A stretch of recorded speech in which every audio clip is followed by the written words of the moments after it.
the big story of the week at USC. It's not a happy one. DJ Wingfield.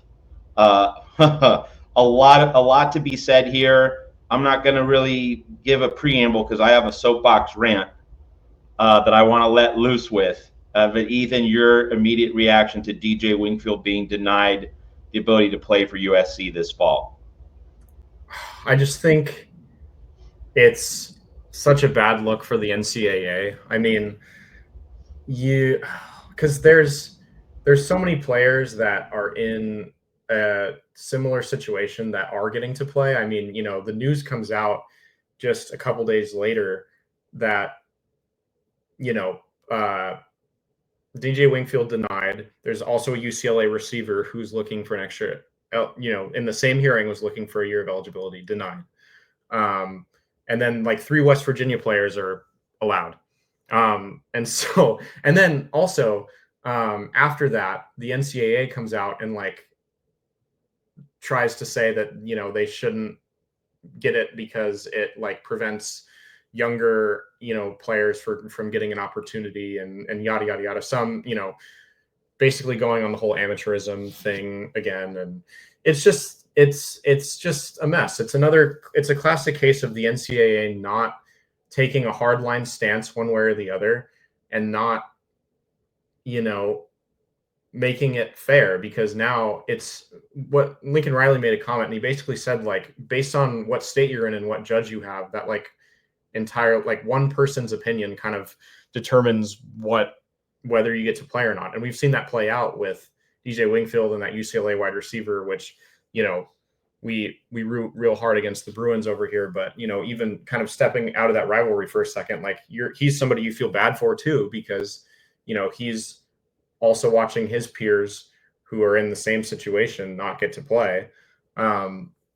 So yeah, it's just like, it's so situational and it's so based on judges' interpretations. And like, if they were leaving it up to the judges, but everyone was coming to the same conclusion, then you could argue that it's an okay system. But everyone, it seems like that's obviously not what's happening. Like, you have these 2 players in California denied, then you have 3 players in West Virginia just a couple days later allowed. And like, Diego Pavia at Vanderbilt, no issues. He was kind of the big story of, and he's like a big contributing player. Like, I mean, DJ Wingfield's projected to be a starting offensive lineman, so also very important. But like, Diego Pavia is like the difference between Vanderbilt being relevant or not. The difference in like millions and millions of dollars of Vanderbilt football revenue. So like, imagine if Diego Pavia was denied, like, there's got to be some rule where it's standardized across states, because otherwise it's just not fair. There's no world in which you can call what's unfolded in the last week fair to every player involved. It's just not. It's based, it's one judge's opinion that's determining the entire course of their next season.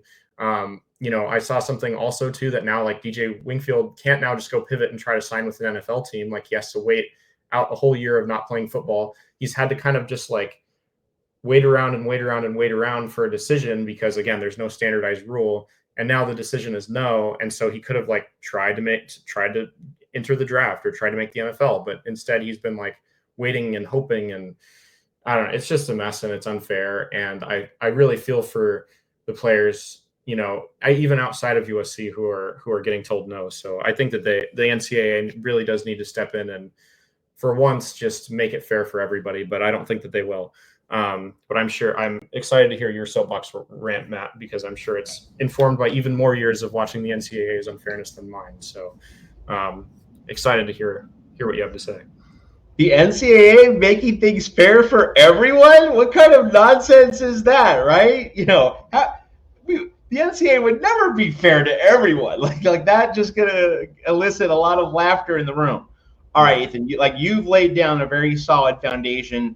You reaffirmed Lincoln Riley's and basically every USC fan's essential point. Why is this not being interpreted the same by every judge in every state, in every jurisdiction? So in West Virginia, players were allowed to play. The judge allowed West Virginia players to play. So like it's a lottery. It's just a crapshoot.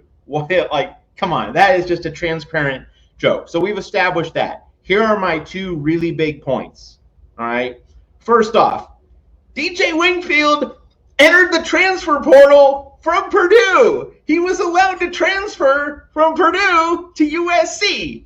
If you allow a player to transfer, but he's not cleared to play, why was he allowed to transfer in the first place? Like, hello, who's minding the store? Who's taking care of the fort, right? You can't allow someone to go into the transfer portal, which is tantamount to saying, yes, you can go and play for somebody else next season, and yet you're not eligible. That is crazy pants, right? Someone has to say, no. You don't get to transfer until we clear you. And then USC or any other program that's bidding for your services gets to then grab you in the portal because it knows you're going to be able to play. So that is the under-discussed part of this. So we all know about the judges being inconsistent, the law being unclear, but why was he allowed to go into the portal? Why any player who went into the portal and is not being allowed to play, why were they in the portal in the first place?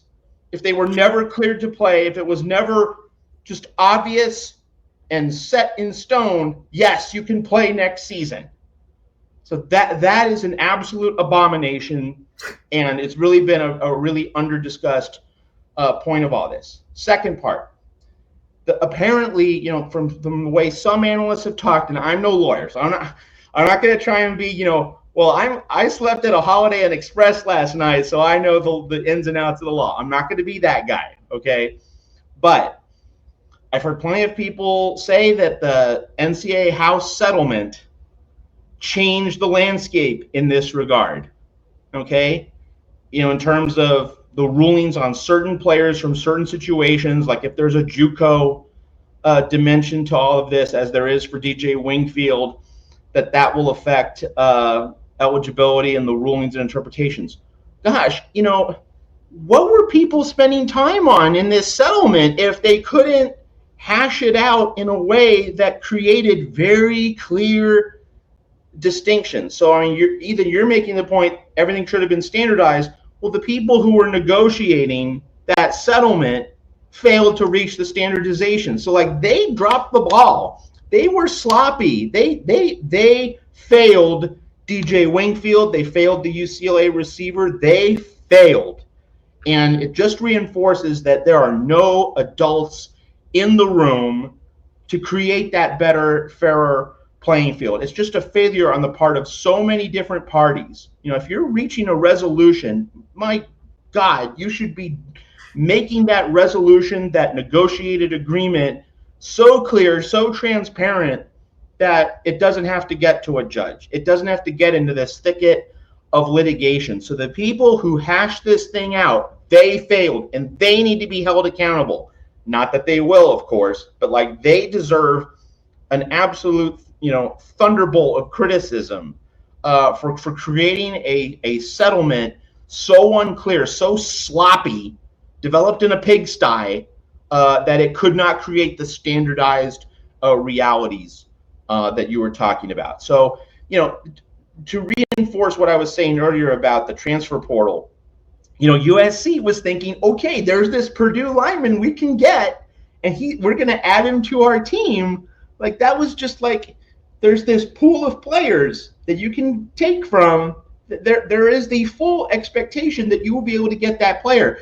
And so, like, just the added point, is USC going to be compensated for this? Like, like in a just world, there would be a way to say, hey, USC, you get a 30-day transfer portal opportunity, or you get $10 million, something. And I hope that somebody at USC Athletics can sue. This is not a, Darren Heitner was the lawyer for, or at least the representative for DJ Wingfield. Like, I'm not talking about suing on behalf of the individual. I'm talking USC seeking damages. I think that this seems to be fair game for USC to seek damages because like there was an expectation in a transactional commercial world that we can acquire this player because he was made available in the transfer portal. Like someone at USC in the upper reaches of the athletic department or the university itself should be making that argument in a court of law to get damages from the NCAA. Like I think that's very much in play for USC, or at least it should be. And I can say that without having slept at a Holiday Inn Express last night. All right, so those are my thoughts on the DJ Wingfield